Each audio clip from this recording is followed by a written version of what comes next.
오늘 우리가 함께 나눌 말씀 다니엘 3장 13절에서 18절입니다. 다니엘 3장 13절에서 18절 말씀입니다.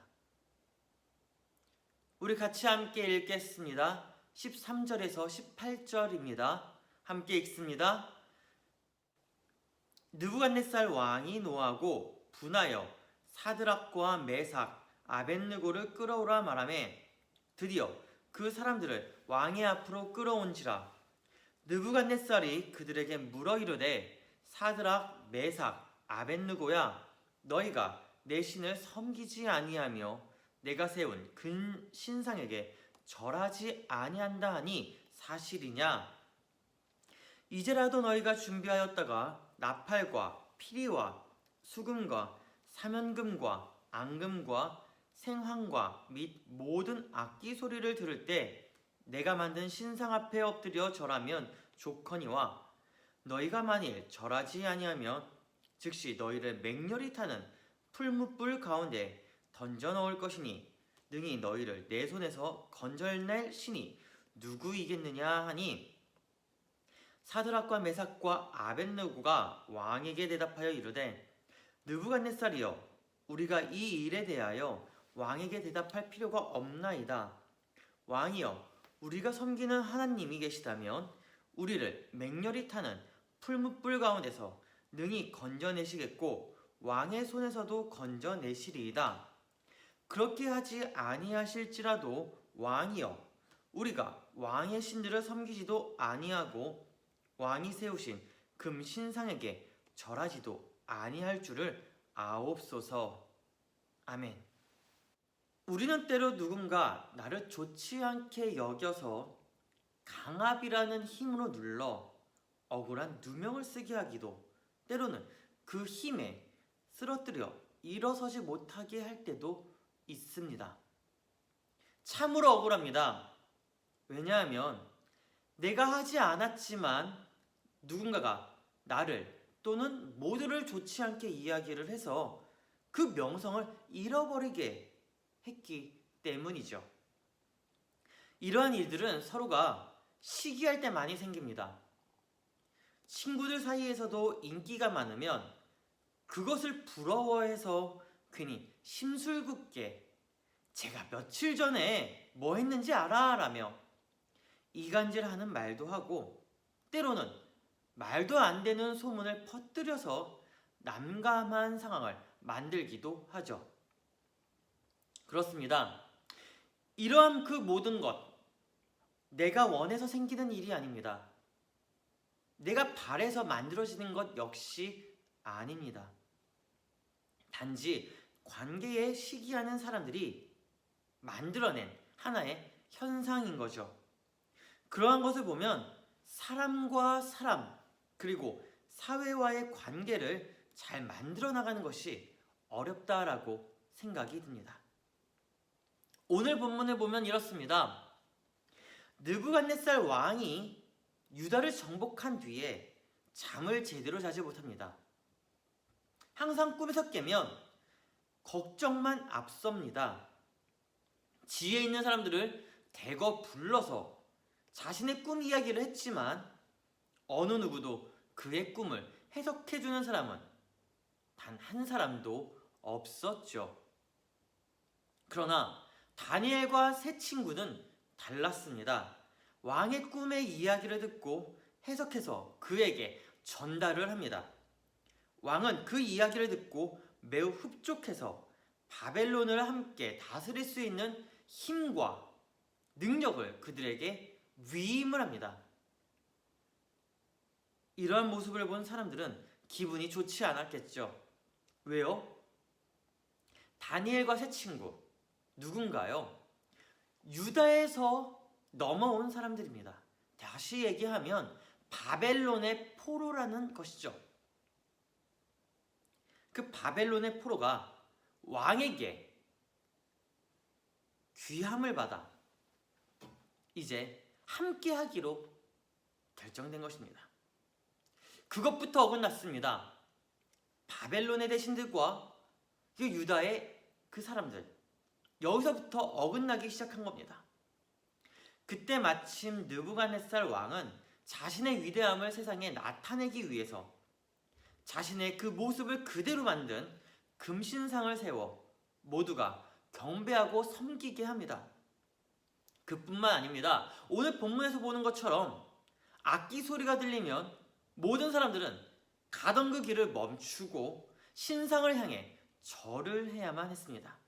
그것이 법으로 만들어집니다. 그런데 말입니다. 그 법을 지키지 않은 사람이 있었습니다. 바로 다니엘과 세 친구입니다. 바벨론 사람들이 그들의 모습을 보고 왕에게 하나둘씩 고발을 합니다. 왕이여, 당신이 세운 그 다니엘 그리고 그 세 친구, 이 네 사람이 당신이 만든 금신상에 절을 하지 않더이다. 이것이 법령으로 만들어졌는데 왜 그들은 지키지 않습니까? 처음에 믿지 않았습니다. 왜요? 왕이 신뢰를 하는 사람이었잖아요. 그런데 매일 그 이야기가 들려오는 겁니다. 왕이여, 왕이여, 왕이여. 처음에는 왕이 경고만 쓸 겁니다. 내가 너희들을 아끼니 나의 그 금신상에 절을 하라. 근데 그 말을 듣지 않자 왕이 그들을 강압적으로 데리고 옵니다. 그리고 말을 합니다. 강압적으로라도 너희들을 내 앞에 꿀리게 할 것이다. 하지만 이들은 왕의 이야기에도 꿈쩍하지 않고 자신들의 신앙, 하나님과의 관계를 지키겠다고 그 앞에서, 느부갓네살 왕 앞에서 선언합니다. 오늘 본문을 볼까요? 다니엘 3장 17절입니다. 같이 읽겠습니다. 왕이여, 우리가 섬기는 하나님이 계시다면 우리를 맹렬히 타는 풀무불 가운데서 능히 건져내시겠고 왕의 손에서도 건져내시리이다. 유다가 멸망했습니다. 바벨론의 포로로 끌려와서 비참한 생활을 합니다. 하지만 하나님께서 이들을 통해 하실 일이 있기 때문에 왕궁 생활을 하면서 지위를 높여주셨습니다. 그런데 다시 한 번 더 그들에게 위기가 찾아옵니다. 바로 금신상에 절하라는 왕의 명령인 것이죠. 그 금신상에 절하지 않으면 벌하겠다라고 합니다. 근데 그 벌이 풀무불에 던져 태워 죽이겠다는 벌입니다. 당시의 왕의 명령, 절대로 어길 수 없는 명령입니다. 만약이라도 어기게 되면 가족 모두가 몰살하게 되는 죽음을 맞이할 수밖에 없는 그런 시대였죠. 그런데 이들은 당당하게도 자신들이 해야 할 말은 하면서 뜻은 굽히지 않습니다. 이들이 자신의 뜻을 굽히지 않을 수 있었던 것은 지위 때문이었을까요? 바벨론 왕이었던 느부갓네살이 이 네 사람에게 준 그 지위 때문에 그 지위를 믿고 왕의 말을 어긴 것일까요? 아닙니다. 이들은 바벨론에서 준 지위보다 더 중요하게 생각했던 것은 하나님과의 관계였습니다.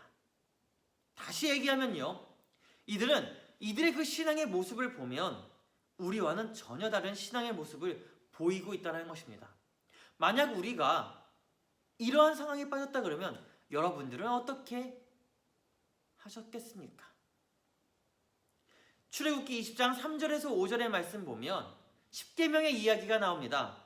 그 중에서 첫 번째 계명인 너는 나 외에는 다른 신들을 내게 두지 말라. 너를 위하여 새긴 우상을 만들지 말고 또 위로 하늘에 있는 것이나 아래로 땅에 있는 것이나 땅 아래 물속에 있는 것에 어떤 형상도 만들지 말며 그것들에게 절하지 말며 그것들을 섬기지 말라. 내 하나님 여호와는 질투하는 하나님인즉 나를 미워하는 자의 죄를 갚되 아버지로부터 아들에게로 3, 4대까지 이르게 하겠다라고 계명에 나와 있습니다. 그렇습니다. 십계명의 계명처럼 이들은 하나님 외에는 다른 신을 두지 않고 절하지 않겠다라는 굳건한 하나님을 향한 하나님에 대한 믿음이었습니다. 다시 말하면요, 하나님이 택하셨고 하나님이 인도하셨기 때문에 그 뜻을 저버릴 수가 없다라는 것입니다. 다니엘과 세 친구는 하나님의 능력과 구원을 확신하기 때문에 그들의 삶에서 직접 경험했기 때문에 이미 앞서서 경험했기 때문에 그 믿음을 지키겠다라고 느부갓네살 왕 앞에 말한 것이죠. 그렇다면 저와 여러분 그리고 우리들의 믿음은 어디에 있습니까? 그리고 누구를 향해 있습니까? 굳건한 반석에 세운 믿음이 있다면 우리도 역시 그들과 같은 신앙의 모습을 보일 수 있습니다. 어떠한 유혹과 환경이 온다고 할지라도 믿음 안에서 하나님을 향한 그 믿음으로 이겨낼 수 있다는 것을 기억하기를 주님의 이름으로 축복합니다. 오늘 본문 17절과 18절 다시 함께 볼까요? 함께 읽겠습니다. 왕이여 우리가 섬기는 하나님이 계시다면 우리를 맹렬히 타는 풀무불 가운데에서 능히 건져내시겠고 왕의 손에서도 건져내시리이다. 그렇게 하지 아니하실지라도 왕이여 우리가 왕의 신들을 섬기지도 아니하고 왕이 세우신 금신상에게 절하지도 아니할 줄을 아옵소서. 믿음은 사람을 향해 보이는 것이 아니라 하나님을 향해 보이는 것입니다. 아무리 힘이 강한 왕이 명령을 내릴지라도 하나님보다 더 위에, 더 우위에 있을 수는 없습니다. 그렇습니다. 하나님이 우리에게 하라고 한 것과 하지 말라고 한 것이 있죠. 어떻게 보면요, 하나님은 우리의 삶과 믿음을 지킬 수 있게 하기 위해서 계명을 통해 깨닫게 해주신 것이다 라고 볼 수 있습니다. 그 계명 중 첫 번째 계명인 나 외에 다른 신을 섬기지 말고 다른 우상에게 절하지 말라는 것은 곧 하나님을 향한, 하나님을 위한, 하나님에 의한 믿음과 그 삶의 모습을 저버리지 말라는 것이죠. 왜냐하면 하나님이 우리를 구원하셨고 하나님이 마지막까지 우리를 이끌어 주시겠다라는 약속이기 때문에 그렇습니다. 마지막으로 한 가지 이야기만 하고 마치려고 합니다. 우리는 때로는 어려운 상황에 닥쳤을 때에 믿음을 잠시 저버리고자 할 때가 있습니다. 하지만 그때 하나님은 우리의 굳건한 믿음의 모습을 보십니다. 어디에 서 있는지, 어떻게 행동하고 있는지 보이고 계신다는 거죠. 환경 속에서 하나님의 명령을 어기지 않고 믿음을 먼저 지키겠다라고 선언하며 그 어떠한 모습으로, 어떠한 환경으로라도 하나님은 우리를 지켜주십니다. 그렇습니다. 믿음이 이깁니다. 믿음이 곧 우리를 미래까지, 하나님의 목표점까지 이끌어 줄 것입니다. 굳건한 반석 위에 세우는 그 믿음을 가지고 하나님의 말씀을 지켜나가기를 주님의 이름으로 축복합니다. 기도하겠습니다. 하나님, 굳건한 반석 위에 세운 믿음을 주시옵소서. 어떠한 유혹과 환경이 나에게 몰려온다고 할지라도 하나님을 향한, 하나님에 의한, 하나님을 위한 그 믿음을 잃어버리지 않고 이 어려운 시기에 믿음을 보이며 살아가는 우리가 되게 하여 주시옵소서. 감사하며 그리스도 되신 예수님의 이름으로 기도드립니다. 아멘. 축도함으로 모든 예배를 마치도록 하겠습니다. 이제는 우리를 구원하신 예수 그리스도의 은혜와 독생자 아들을 아낌없이 내어준 하나님의 사랑하심과 성령님의 교통하심이 굳건한 반석 위에 세우는 그 믿음을 가지고